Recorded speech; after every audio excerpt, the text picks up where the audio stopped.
द्वितीय खंड रैक्व के प्रति जानश्रुति की उपस्थिति। तब वह जानश्रुति पौत्रायण 600 गौए, एक हार और एक खच्चरियों से जुता हुआ रथ लेकर उसके पास आया और बोला। तब सेवक के कथन से ऋषि का गृहस्थाश्रम संबंधी अभिप्राय और धन की इच्छा जानकर वह जानश्रुति पौत्रायण 600 गौए, निष्कल गले का हार और एक अश्वत्थरी रथ, 2 अश्वत्थरियों खच्चरियों से जुता हुआ रथ, ये इतना धन लेकर रैक्य के पास चला और उसके पास जाकर अभिवादन किया। यथार्थ कहा, है रैक्य, ये 600 गाय, ये हार और ये खच्चरियों से जुता हुआ रथ मैं आपके लिए लाया हूँ। आप इस धन को स्वीकार कीजिए और हे भगवान, आप मुझे उस देवता का उपदेश दीजिए जिसकी आप उपासना करते हैं।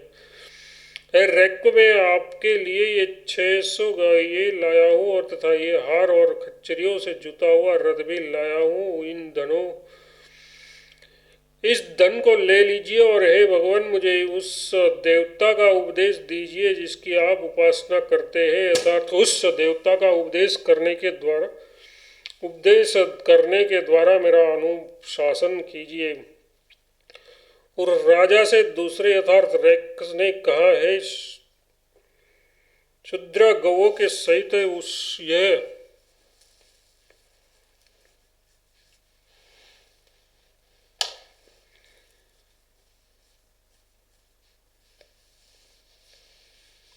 यह शूद्र गौओं के सहित ये हारयुक्त रथ तेरे भी पास रख। तब वह जानश्रुति पौत्रायण 1 सहस्त्र गौए, 1 हार, खच्चरियों से जुता हुआ रथ और अपनी कन्या इतना धन लेकर फिर उसके पास आया।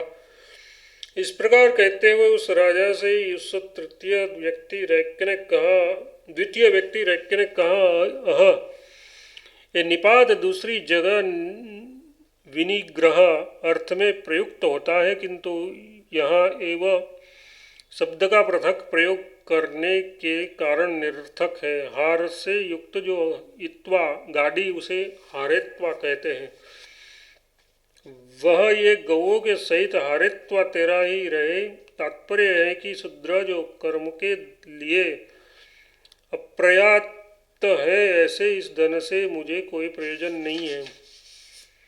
शंका, सत्ता मतलब सेवक से संबंध होने के कारण ये जानश्रुति तो राजा है, क्योंकि सह श्रतास्त्रु इसके सेवक से कहा, ऐसा पहले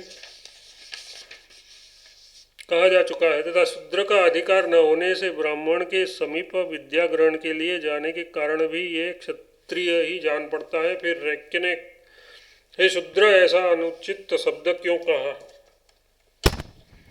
समाधान, इस विषय में आचार्यगण ऐसा कहते हैं कि हंस का वचन सुनने पर इस जानश्रुति में शोक का आवेश हो गया था। उस शोक से अथवा रैक्य की महिमा सुनकर वह द्रवीभूत हो रहा था, इसलिए इस ऋषि ने अपनी परोक्षता प्रदर्शित करने के लिए उसे शूद्र कहकर संबोधित किया। अथवा वह शूद्र के समान केवल धन के द्वारा ही विद्या ग्रहण करने के लिए उसके समीप गया था, शुश्राया द्वारा ग्रहण करने के लिए नहीं। इसलिए उसे शूद्र कहा हो। वह जाति से ही शूद्र हो ऐसी बात नहीं है, परंतु अन्य लोग ऐसा कहते हैं कि वह थोड़ा धन लाया था, इसलिए रोषवश उसे शूद्र कहा था। बहुत सा धन लाने पर उसे ग्रहण कर लेना इस बात को सूचित करता है। तब ऋषि का अभिप्राय समझकर राजा जानश्रुति पौत्रायण पहले से अधिक करके 1 सहस्त्र गौवे तथा ऋषि की अभीष्ट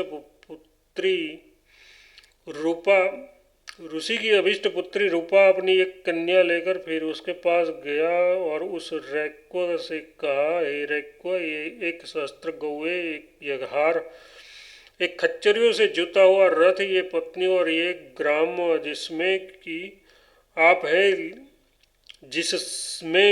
आप है लीजिए और हे भगवान, मुझे अवश्य अनुशासित कीजिए। तब उस राजकन्या के मुख को ही विद्या ग्रहण का द्वार समझते हुए रैक्य ने कहा, अरे शूद्र, तू ये गौवे आदि लाया है सो ठीक है, तू इस विद्या ग्रहण के लिए द्वार से ही मुझसे भाषण करता है। इस प्रकार जहाँ वह रैक्य रहता था वे रैक्वपर्ण नामक ग्राम महावृष देश में प्रसिद्ध है। तब उससे कहा और रैक्व से कहा, हे रैक्व, ये एक शस्त्र, गाये, ये हार, ये खच्चरियों से युक्त रथ और ये पत्नी अर्थात अपनी आपकी भार्या होने के लिए अपनी कन्या लाया हूँ, तथा जिसमें आप रहते हैं वह गांव भी मैंने आप ही के लिए निश्चित कर दिया है। भगवान, इन सब को ग्रहण कर आप मुझे उपदेश कर दीजिए। ऐसा कह के जाने पर भार्या होने के लिए लाई गई उस राजकन्या के मुख को ही विद्यादान का द्वार यथार्थ तीर्थ जानते हुए रैक्व ने कहा, ऐसा इसका तात्पर्य है। इस विषय में विद्या का ये वचन प्रसिद्ध है, ब्रह्मचारी, धन देने वाला, बुद्धिमान, क्षत्रिय प्रिय और जो विद्या के बदले में विद्या का उपदेश करता है, ये 6 मेरे तीर्थ है। ऐसा जानकर यथार्थ ग्रहण कर रैक्व ने कहा, तू जो एक गौवे तथा अन्य धन लाया है ये ठीक ही है। ऐसा वाक्य शेष है। यहाँ जो शूद्र ऐसा संबोधन है ये पूर्वोक्त का अनुकरण मात्र ही है, पूर्ववत किसी अन्य कारण की अपेक्षा से नहीं। इस मुख यानी विद्या ग्रहण के द्वार से ही तू मुझसे आलाप यथार्थ संभाषण करता है।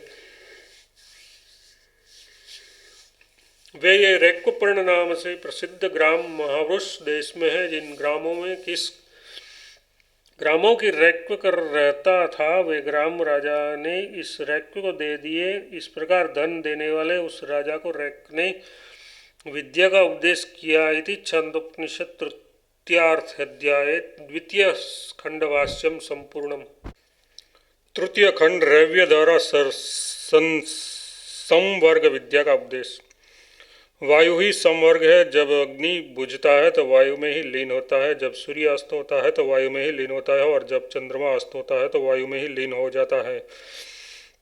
वायु ही संवर्ग है। यहाँ वायु शब्द से बाह्य वायु अभिप्रेत है। वाव ये निपात निश्चयार्थ है। संवर्जन संग्रह अथवा संग्रहण करने के कारण वह संवर्ग है। आगे कहे जाने वाले अग्नि आदि देवताओं को वायु अपने स्वरूप में मिला लेता है, इसलिए वह संवर्ग है। कृत नामक पासे में जैसे अन्य पासों का अंतर्भाव हो जाता है, उसी दृष्टांत के अनुसार वायु के समान संवर्जन संज्ञक गुण का चिंतन करना चाहिए। वायु की संवर्गता किस प्रकार है, इस विषय में श्रुति कहती है, जब यथार्थ जिस समय अग्नि उदासन को प्राप्त होता है, यथार्थ शांत हो जाता है, उस समय वह ये अग्नि वायु में ही लीन हो जाता है, अर्थात वायु के स्वभाव को प्राप्त हो जाता है। तथा जिस समय सूर्य अस्त होता है वह भी वायु में ही लीन हो जाता है, और जब चंद्रमा अस्त होता है वह भी वायु में लीन हो जाता है। शंका, अपने स्वरूप में स्थित सूर्य और चंद्रमा का वायु में किस प्रकार लय हो सकता है? समाधान, ये कोई दोष नहीं है, क्योंकि इसका अस्त होने पर दर्शन को प्राप्त होना वायु के कारण होता है। सूर्य वायु के ही द्वारा अस्त को प्राप्त कराया जाता है, क्योंकि गति वायु का ही कार्य है। अथवा प्रलय काल में तेजोरूप सूर्य और चंद्रमा के स्वरूप का नाश होने पर भी उसका वायु में ही लय हो जाता है। तथा जिस समय जल सूखता है वह वायु में ही लीन हो जाता है, वायु ही इस सब जलों को अपने में लीन कर लेता है। यह अधिदेव दृष्टि है। जब जल सूखता है, शोषण को प्राप्त होता है, उस समय वह भी वायु में ही लीन हो जाता है, क्योंकि वायु ही इन अग्नि आदि महाबलवान तत्वों को अपने में लीन कर लेता है। इसलिए वायु की संवर्ग गुण रूप से उपासना करनी चाहिए, ये इसका तात्पर्य है। इस प्रकार ये अधिदेव देवताओं में संवर्ग दृष्टि कही गई। अब आध्यात्म दर्शन कहा जाता है। प्राण ही संवर्ग है। जिस प्रकार वह पुरुष जिस समय वह पुरुष सोता है, प्राण को ही वाक इंद्रिय प्राप्त हो जाती है, प्राण को ही चक्षु, प्राण को ही श्रोत्र और प्राण को ही मन प्राप्त हो जाता है। प्राण ही इन सबको अपने में लीन कर लेता है। अब आगे ये अध्यात्म यथार्थ शरीर में संवर्ग दर्शन कहा जाता है। मुख्य प्राण ही संवर्ग है। ये पुरुष जिस समय सोता है उस समय प्राण को ही वाक इंद्रिय प्राप्त हो जाती है। जिस प्रकार की अग्नि वायु को तथा प्राण को ही चक्षु, प्राण को ही श्रोत्र और प्राण को ही मन प्राप्त हो जाता है, क्योंकि प्राण ही इन वाक आदि सबको अपने में लीन कर लेता है।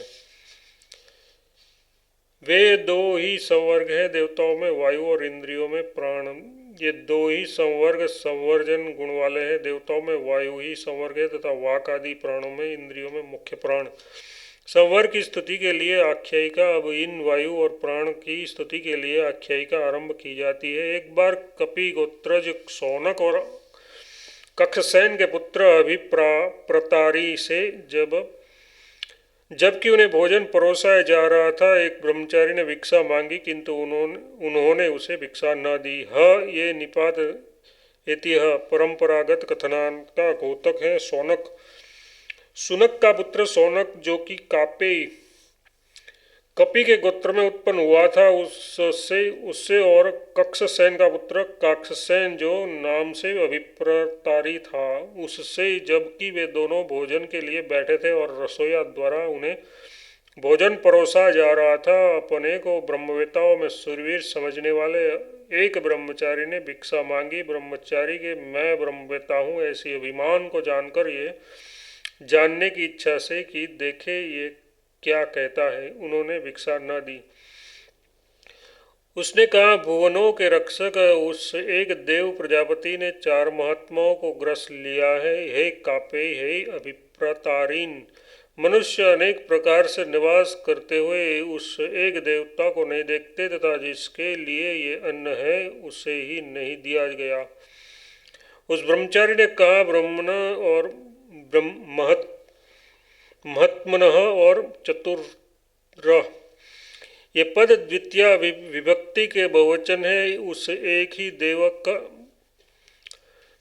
का प्रजापति ने यथार्थ वायु ने अग्नि आदि को और प्राण ने वाग आदि को ग्रस लिया है। किन्हीं का मत है कि जिसने ग्रसा है वह एक देव कौन है। उस प्रकार ये प्रश्न है, वह भुवन का भूत में भूत मतलब प्राणी आदि होते हैं। उस भूलोक आदि समस्त लोकों को भुवन कहते हैं। उसका गोपनीयता गोपायिकता यथार्थ रक्षा करने वाला है। एक कापे, उसका यथार्थ प्रजापति को अथवा है अभिप्रतारीन, अनेक प्रकार से यानी आध्यात्म आदिदेव और आदिभूत भेद से वास करते हुए उस देव को मत्स्य मरण धर्मा अथवा अविवेकी पुरुष नहीं देखते तथा जिसके भक्षण के लिए नित्य प्रति इस अन्न का आहरण संस्कार किया जाता है, उस प्रजापति को ही ये अन्न नहीं दिया गया। उस वाक्य का कपिगोत्रज शौनक ने मनन किया और फिर उस ब्रह्मचारी के पास आकर कहा, जो देवताओं का आत्मा प्रजाओं का उत्पत्ति करता, हिरण्य दृष्ट, भक्षणशील और मेघावी है, जिसकी बड़ी महिमा कही गई है, जो स्वयं दूसरों से न खाया जाने वाला और जो वस्तुतः अन्न नहीं है उसको भी भक्षण कर जाता है। हे ब्रह्मचारिण, उसी की हम उपासना करते हैं। ऐसा कहकर उसने सेवकों को आज्ञा दी कि इस ब्रह्मचारी को भिक्षा दो। कपिगोत्रज शौनक ब्रह्मचारी के उस वचन की मन से आलोचना कर ब्रह्मचारी के समीप गया तथा जाकर इस प्रकार बोला, जिसके विषय में तुमने कहा कि मृत्यगण उसे नहीं देखते, उसे हम देखते हैं। किस प्रकार देखते हैं? ये संपूर्ण स्थावर जंगम का आत्मा तथा अग्नि आदि देवताओं का उत्पत्ति करता है। यथार्थ आदिदेव वायु रूप से अपने में लीन कर अग्नि आदि का पुनः उत्पन्न करने वाला और अध्यात्म प्राण रूप से वागादि प्रजाओं की उत्पत्ति करने वाला है। अथवा यो समझिए कि अग्नि और वाक आदि देवों का आत्मा और स्थावर जंगम प्रजाओं का उत्पत्ति करता है। हिरण्य दृष्ट, अमृत दृष्ट यथार्थ जिसकी दाढ़ें कभी नहीं टूटती, बभक्ष मतलब भक्षणशील, अनसुरी मतलब सुरी, मेघावी को कहते हैं। जो सुरी न हो वह असुरी कहलाता है। उसका भी प्रतिषेध अनसुरी है, यथार्थ वह सुरी मतलब मेघावी ही है। ब्रह्मवेता लोग इस प्रजापति की महती अति प्रमाण वाली यथार्थ अप्रमेय महिमा विभूति बतलाते हैं, क्योंकि ये स्वयं दूसरों से अभक्षमाण न खाया जाने वाला और जो अग्नि आदि देवता रूप अन्न मतलब दूसरों का अन्न नहीं है उसका अदन भक्षण करता है। वे ये अव्यय निरर्थक है। हे ब्रह्मचारिण, हम इस उपयुक्त लक्षणों वाले ब्रह्म की ही उपासना करते हैं। उपास में है इस क्रिया का व्यवधान युक्त वयम, इस कर्ता से संबंध है। कोई कोई ब्रह्मचारिण से इसका ब्रह्मचारी न इदम, तो ऐसा परिच्छन, हम इस ब्रह्म की उपासना नहीं करते तो किसकी करते हैं? पर ब्रह्म की ही उपासना करते हैं, ऐसी व्याख्या करते हैं। फिर उसने सेवकों से कहा कि इसे भिक्षा दो। तब उन्होंने उसे भिक्षा दे दी। वे ये अन्नादि और वायु 5 वागादि से अन्य से तथा उससे वागादि और प्राण ये 5 अन्य है। इस प्रकार ये सब 10 होते हैं। ये 10 कृत नामक पासे से उपलक्षित श्रुत है। अतः संपूर्ण दिशाओं में ये अन्न ही 10 कृत है। ये विराट ही अन्नादि मतलब अन्न भक्षण करने वाला है, उसके द्वारा ये सब देखा जाता है। जो ऐसा जानता है उसके द्वारा ये सब देख लिया जाता है और वह अन्न भक्षण करने वाला होता है। तब उन्होंने उसे भक्षा दे दी। वे अग्नि आदि जो कि भक्षण किए जाते हैं और जो उन्हें भक्षण करने वाला वायु है, ये 5 वागादि से अन्य है तथा उससे उनसे वागादि और प्राण ये 5 अध्यात्म अन्य है। ये सब संख्या में 10 होते हैं और 10 होने के कारण ये कृत है। उसमें एक पासा 4 अंगों वाला होता है। उसी प्रकार अग्नि आदि और वागादि ये 4 है। जिस प्रकार 3 अंगों वाला पासा होता है, उसी प्रकार अन्यादि और वागादि से एक एक को छोड़कर शेष अन्न है। जिस प्रकार 2 अंगों वाला पासा होता है, उसी प्रकार 2 को छोड़कर अन्य अन्न है। तथा जिस प्रकार 1 अंग वाला पासा होता है, उसी प्रकार उससे भिन्न वायु और प्राण ये अन्नादि है। इस प्रकार 4, 3, 2, 1 ये सब मिलाकर 10 होने के कारण ही कृत है। क्योंकि ऐसा है, इसलिए संपूर्ण यानी 10 दिशाओं में अन्नादि और वागादि ये 10 संख्या में समान होने के कारण अन्न ही है। विराट 10 अक्षरों वाला है, विराट अन्न है, ऐसी श्रुति भी है। अतः 10 संख्या वाले होने के कारण ये अन्नादि और वागादि अन्न ही है। इसलिए ये 10 कृत ही है। क्योंकि 4 अंग वाला होने से कृत नामक पासे में सब पासों का अंतर्भाव हो जाता है, ऐसा हम पहले कह चुके हैं। ये विराट देवता 10 संख्या वाली होती हुई अन्न और अन्नादिनी यथार्थ अन्न भक्षण करने वाली है, क्योंकि वह कृत रूपा है। कृत में 10 संख्या का अंतर्भाव है, इसलिए अन्न और अन्नादि है। इस प्रकार जानने वाला उपासक इस 10 देवताओं से तादम्य प्राप्त कर 10 संख्या के कारण विराट रूप से अन्न और कृत रूप से अन्नादि को हो जाता है। इस प्रकार कृत संख्या बुद्ध उस अन्न और अन्नादिनी द्वारा 10 दिशाओं से संबंध यह सारा जगत दृष्ट यथार्थ उपलब्ध कर लिया गया है। इस प्रकार जानने वाला कृत संख्याभूत इस विद्वान को 10 दिशाओं से संबंध सब कुछ दृष्ट यानी उपलब्ध हो जाता है। तथा पूर्वोक्त दृष्टि वाला जो उपासक इस प्रकार जानता है, वह अन्नादि इत्यादि भी होता है। ये एवं वेद ये द्विरिक्त उपासना की समाप्ति के लिए है।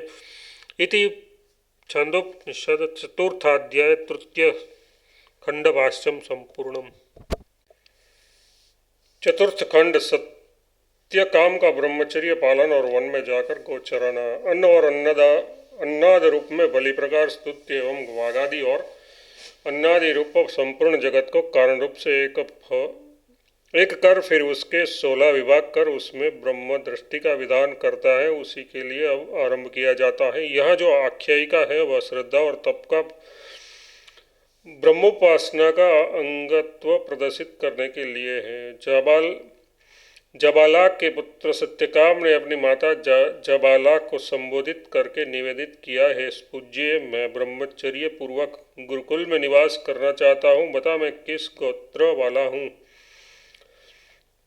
ह शब्द इतिहास का गोतक है। जाबाल के पुत्र ने जो नाम से सत्यकाम था अपनी माता जाबाल को आमंत्रित संबोधित करके निवेदित किया, है पूजनीय, मैं स्वाध्याय ग्रहण के लिए ब्रह्मचर्य पूर्वक आचार्य कुल में निवास करूंगा। मैं किंग गोत्र हूँ, मेरा क्या गोत्र है, यथार्थ मैं किस गोत्र वाला हूँ। इस प्रकार पूछी जाने पर उसने उससे कहा, हे तात, तू जिस गोत्र वाला है उसे मैं नहीं जानती। पहले मैं पति के घर आए हुए बहुत से अतिथियों की सेवा टहल करने वाली परिचारिका थी। परिचर्या में संलग्न होने से गोत्र आदि की और मेरा ध्यान नहीं था। उन्हीं दिनों युवावस्था में जब मैंने तुझे प्राप्त किया, तुम्हारे पिता परलोकवासी हो गए, अतः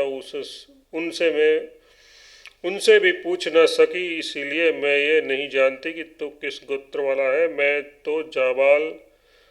मैं तो जबाला नाम वाली हूँ और तू सत्यकाम नाम वाला है, अतः तू अपने को सत्यकाम जाबाल बतला देना। उस जबाल ने अपने उस पुत्र से कहा, हे तात, जिस गोत्र वाला तू है, मैं इस तेरे गोत्र को नहीं जानती। क्यों नहीं जानती? इस प्रकार कही जाने पर वह बोली, पति के घर में अतिथि और अभ्यांगतों को भी की बहुत टहल रहने वाली मैं परिचारिणी, परिचर्या करने वाली यथार्थ सुरसैया परायण थी। इस प्रकार परिचर्या में चित्त लगा रहने के कारण गोत्रादि को याद रखने में मेरा मन नहीं था, तथा उस समय युवावस्था में ही मैंने तुझे प्राप्त किया था। उसी समय तेरे पिता का देहांत हो गया, इसलिए मैं अनाथ हो गई और इसी से मुझे इसका कुछ पता नहीं कि तू किस गोत्र का है। मैं तो जाबाल नाम वाली हूँ और तू सत्यकाम नाम वाला है। अतः तात्पर्य है कि यदि आचार्य तुझसे पूछे तो तू यही कह देना कि मैं सत्यकाम जाबाल हूँ। उसने आरिद्रमत गौतम के पास जाकर कहा, मैं पूज्य श्रीमान के यहाँ ब्रह्मचर्य पूर्वक वास करूँगा, इसी से अपनी सन्निधि में आया हूँ।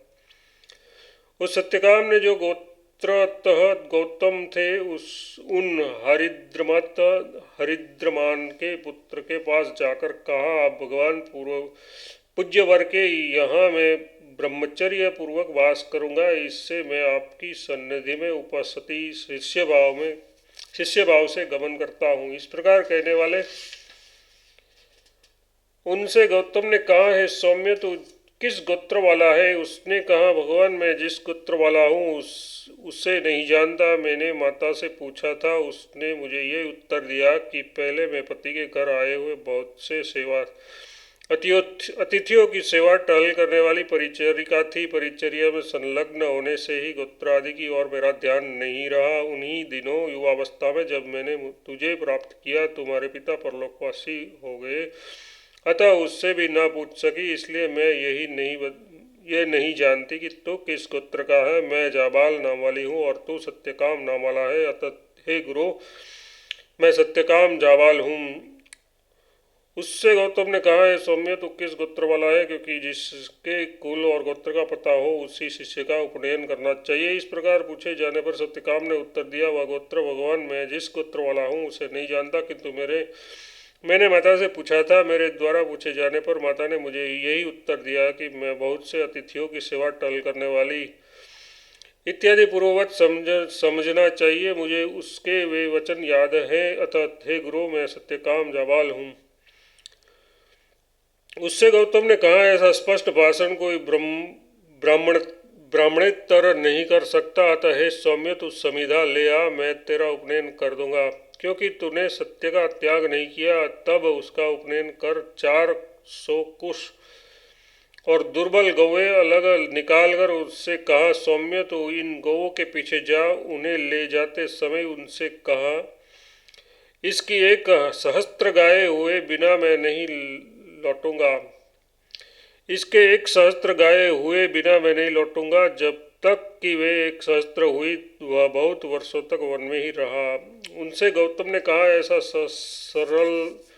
सरलार्थ युक्त वचन विशेषतः कोई अब्राह्मण नहीं बोल सकता, क्योंकि ब्राह्मण तो स्वभावतः ही सरल होते हैं और लोग नहीं। क्योंकि तू ब्राह्मण जाति के धर्म सत्य से विचलित यथार्थ भ्रष्ट नहीं हुआ, अतः मैं तुझ ब्राह्मण का उपनयन संस्कार करूँगा। इसलिए सौम्य, संस्कारार्थ होम करने के लिए तू समिधा ले आ। ऐसा कह उसका उपनयन करने के अनंतर उसने गौओं के युद्ध में से 400 कुश और निर्बल गौए अलग निकालकर उससे कहा, हे सौम्य, तू इन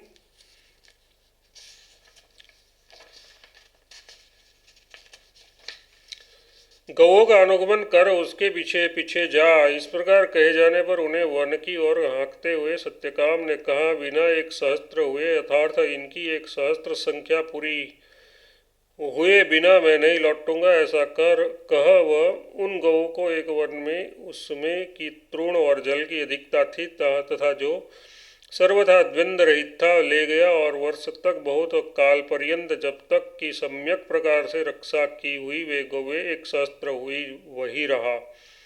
इति छांदोपनिषद चतुर्थाध्याय चतुर्थ खंड भाष्यम संपूर्णम। पंचम खंड ऋषभ द्वारा सत्यकाम को ब्रह्म के प्रथम पाद का उपदेश। श्रद्धा और तप से सिद्ध हुए इस सत्यकाम से दिक् संबंधिनी वायुदेवता संतुष्ट होकर ऋषभ मतलब सांड में अनुप्रविष्ट हुए, यथार्थ उस पर कृपा करने के लिए ऋषभ भाव को प्राप्त हुए। तब उससे सांड ने सत्यकाम ऐसा कहा। उसने भगवान ऐसा उत्तर दिया, वह बोला, हे सौम्य, हम एक सहस्त्र हो गए हैं, अब तू हमें आश्चर्य कुल में पहुंचा दे। तब उससे सांड ने सत्यकाम इस प्रकार संबोधन करते हुए कहा, हे सत्यकाम। उसे सत्यकाम ने भगवान ऐसा कहकर प्रतिवचन प्रत्युत्तर दिया। सांड ने कहा, हे सौम्य, हम एक सहस्त्र हो गए हैं, तेरी प्रतिज्ञा पूरी हो गई, अतः अब तू हमें आचार्य कुल में पहुंचा दे। तथा क्या मैं तुझे ब्रह्म का एक पाद बताऊंगा? क्या मैं तुझे ब्रह्म का एक पाद बतलाऊं? तब सत्यकाम ने कहा, भगवान मुझे अवश्य बतलावे। सांड उससे बोला, पूर्व दिक्कला, पश्चिम दिक्कला, दक्षिण दिक्कला और उत्तर दिक्कला, हे सौम्य, ये ब्रह्म का प्रकाशवान नामक 4 कलाओं वाला पाद है। क्या मैं तुझसे ब्रह्म का एक परब्रह्म का एक पाद बतलाऊं कहूँ? ऐसा कहने पर सत्यकाम ने उत्तर दिया, भगवान मुझे अवश्य बतलावे। इस प्रकार कहे जाने पर सांड ने उस सत्यकाम से कहा, एक दिक्कला उस ब्रह्म के पाद का चौथा भाग है। इसी प्रकार पश्चिम दिक्कला, दक्षिण दिक्कला और उत्तर दिक्कला है। सौम्य, ये ब्रह्म का चतुष्कल पाद है, जिसमें 4 कलाएं अवयव है, और ऐसा वह ब्रह्म का प्रकाशवान नाम का यथार्थ प्रकाशवान, यही जिसका नाम है, ऐसा एक पाद है। इसी प्रकार ब्रह्म के आगे के 3 पाद भी 4 कलाओं वाले ही है। वह जो इस प्रकार जानने वाला पुरुष ब्रह्म के इस चतुष्कल पाद की प्रकाशवान इस गुण से युक्त उपासना करता है, इस लोक में प्रकाशवान होता है और प्रकाशवान लोगों को जीत लेता है। जो कि इसे इस प्रकार जानने वाला पुरुष ब्रह्म के इस चतुष्कल पाद की प्रकाशवान इस गुण से युक्त उपासना करता है। वह जो कोई विद्वान ब्रह्म के इस चतुष्कल पाद की इस प्रकार प्रकाशवान इस गुण से युक्त उपासना करता है, उसे ये फल मिलता है कि वह इस लोक में प्रकाशवान यथार्थ विख्यात होता है, तथा अदृष्ट फल ये होता है कि वह मरने पर देवताओं से संबंध प्रकाशवान लोक को जीत लेता है। जो विद्वान की इस प्रकार ब्रह्म के इस चतुष्कल पाद की प्रकाशवान इस रूप से उपासना करता है। इति छांदोपनिषद चतुर्थाध्याय पंचम खंड भाष्य संपूर्णम। षष्ठ खंड अग्नि द्वारा ब्रह्म के द्वितीय पाद का उपदेश। अग्नि तुझे दूसरा पाद बतलाएगा, ऐसा कहकर वृषभ मौन हो गया। दूसरे दिन उसने गौओं को गुरुकुल की ओर हाँक दिया। वे सायंकाल में जहाँ एकत्र हुए वही अग्नि प्रज्वलित कर गौओं को रोक समिधान कर अग्नि के पश्चिम पूर्वाभिमुख होकर बैठ गया। वह सांड अग्नि तुझे दूसरा पाद बतलाएगा, ऐसा कहकर मौन हो गया। दूसरे दिन सत्यकाम ने नित्य कर्म करने के अनंतर गौओं को गुरुकुल की ओर चला दिया। वे गुरुकुल की ओर धीरे धीरे चलती हुई जिस समय और जिस स्थान में अभी सायं रात में एकत्री हुई, वही अग्नि स्थापित कर गौओं को रोक समिधान कर सांड के वचनों को याद करता हुआ अग्नि के पश्चिम पूर्वाभिमुख होकर बैठ गया। उससे अग्नि ने सत्यकाम ऐसा कहा। तब उससे भगवान ऐसा प्रत्युत्तर दिया। उस अग्नि ने सत्यकाम इस प्रकार संबोधन करते हुए कहा। उसे सत्यकाम ने भगवान ऐसा प्रत्युत्तर दिया, हे सौम्य, मैं तुझे ब्रह्म का एक पाद बतलाऊं। सत्यकाम ने कहा, भगवान मुझे अवश्य बतलावे। तब उससे कहा, पृथ्वी कला है, अंतरिक्ष कला है, द्युलोक कला है और समुद्र कला है। ये सौम्य, ये ब्रह्म का चतुष्कल पाद अनंतवान नाम वाला है। हे सौम्य, मैं तुझे ब्रह्म का एक पाद बतलाऊं। सत्यकाम ने कहा, भगवान मुझे बताइए। तब उससे कहा, पृथ्वी कला है, अंतरिक्ष कला है, द्युलोक कला है और समुद्र कला है। इस प्रकार अग्नि ने अपने से संबंध दर्शन का निरूपण किया। है सौम्य, ये ब्रह्म का चार कलाओं वाला पाद अनंतवान नाम वाला है। वह जो इसे इस प्रकार जानने वाला पुरुष ब्रह्म के इस चतुष्कल पाद की अनंतवान इस गुण से युक्त उपासना करता है, वह इस लोक में अनंतवान होता है और अनंतवान लोकों को जीत लेता है। जो कि इसे इस प्रकार जानने वाला पुरुष ब्रह्म के इस चतुष्कल पाद की अनंतवान इस गुण से युक्त उपासना करता है, वह जो कोई पुरुष उपयुक्त पाद की अनंतत्व गुण से युक्त उपासना करता है, वह इस लोक में उसी प्रकार उसी गुण वाला हो जाता है तथा मरने पर अनंतवान लोकों को जीत लेता है। जो कि इसे इस प्रकार जानने वाला पुरुष इत्यादि शेष अर्थ पूर्ववत है। इति छांदोपनिषद चतुर्थाध्याय षष्ठ खंड भाष्य संपूर्णम। सप्तखंड हंस द्वारा ब्रह्म के तृतीय पाद का उपदेश। हंस तुझे तीसरा पाद बताएगा, ऐसा कहकर अग्नि निवृत्त हो गया। दूसरे दिन उसने गौओं को आचार्य कुल की ओर हाँक दिया। वे सायंकाल में जहाँ एकत्र हुए, वह उसी जगह अग्नि प्रज्वलित कर गौओं को रोक और समिधाधान कर अग्नि के पश्चिम पूर्वाभिमुख होकर बैठा। तब हंस ने उसके समीप उतर कर कहा, सत्यकाम। उसने उत्तर दिया, भगवान, वह अग्नि हंस तुझे तीसरा पाद बताएगा। ऐसा कहकर उपरुक्त हो गया। शुक्लता तथा उड़ने में समानता होने के कारण वह यहाँ आदित्य को हंस कहा गया है। सह शोभुते आदि वाक्य का अर्थ पूर्ववत है। हंस ने कहा, हे सौम्य, मैं तुझे ब्रह्म का पाद बताऊंगा। सत्यकाम बोला, भगवान मुझे बतावे। तब उससे बोला, अग्नि कला है, सूर्य कला है, चंद्रमा कला है और विद्युत कला है। सौम्य, ये ब्रह्म का चतुष्कल पाद ज्योतिष्मान नाम वाला है। जो कोई इसे इस प्रकार जानने वाला पुरुष ब्रह्म के इस चतुष्कल पाद को ज्योतिष्मान ऐसे गुण से युक्त उपासना करता है, वह इस लोक में ज्योतिष्मान होता है तथा ज्योतिष्मान लोक को जीत लेता है। जो कोई इसे इस प्रकार जानने वाला पुरुष ब्रह्म के इस चतुष्कल पाद को ज्योतिष्मान ऐसे गुण से युक्त उपासना करता है। अग्नि कला है, सूर्य कला है, चंद्र कला है, विद्युत कला है। ये सौम्य, ये इत्यादि वाक्य से उसने ज्योतिष विषयक दर्शन का ही निरूपण किया है। इससे अंश का आदित्व प्रतीत होता है। इस प्रकार के विद्वान को प्राप्त होने वाला फल ये इस लोक में ज्योतिष्मान दीप्तियुक्त होता है तथा मरने पर चंद्र एवं आदित्यादि के ज्योतिष्मान लोगों को ही जीत लेता है। आगे का अर्थ पूर्ववत है। इति छंदोपनिषद चतुर्थाध्याय सप्तखंड भाष्यम संपूर्णम।